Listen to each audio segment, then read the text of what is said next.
What do you know about wells? I mean, we all know that when you go to a well, you put a bucket down and draw up water. And for us, that's sort of something that maybe we experienced if we lived on a farm or maybe we lived in a rural environment growing up. But most of us just would go to a sink or we go to the store and buy water in a plastic container now and just drink them like crazy. But back in Jesus' day, wells were really important. And in fact, in the Bible itself, wells are incredibly important because many of the patriarchs found their wife at a well.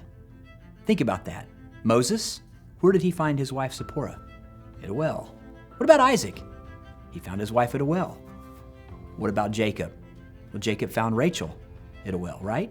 Remember that story? In fact, the narrative of Jacob and Rachel is one of the longest narratives in the Old Testament. So it must be somewhat significant. Remember that story? He's at the well at the middle of the day, and nobody comes to a well at the middle of the day because, you come in the morning, you come in the evening when it's cooler. He's there at this well, and it's in the middle of the day. And guess who shows up? Rachel.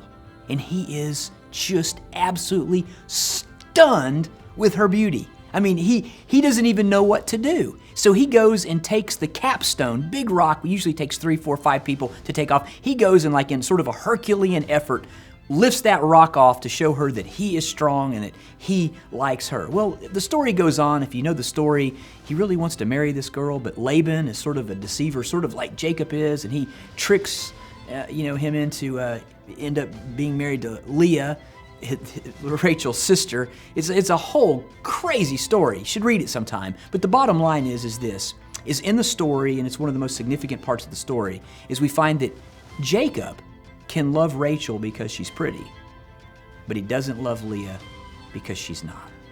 Why is that important?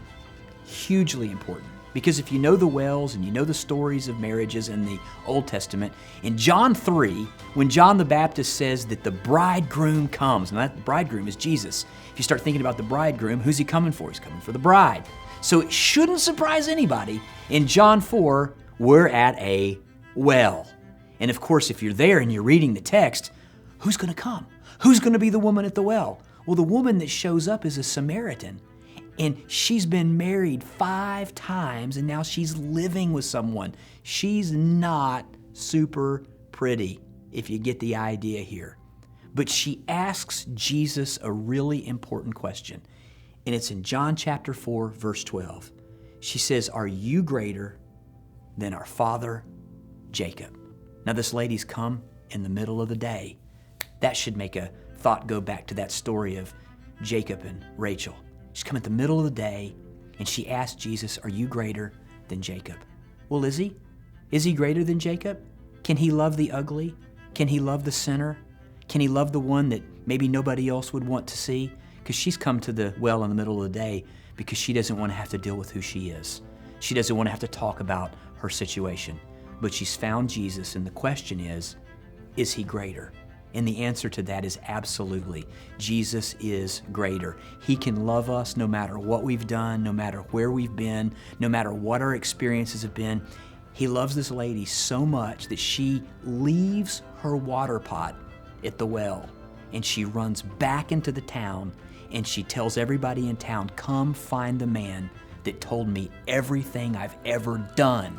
Think about it. She showed up to the well not to have to deal with any of it. She meets Jesus and sees his love, runs back into the town, and now her scars have become her testimony. This is a beautiful picture of our Savior.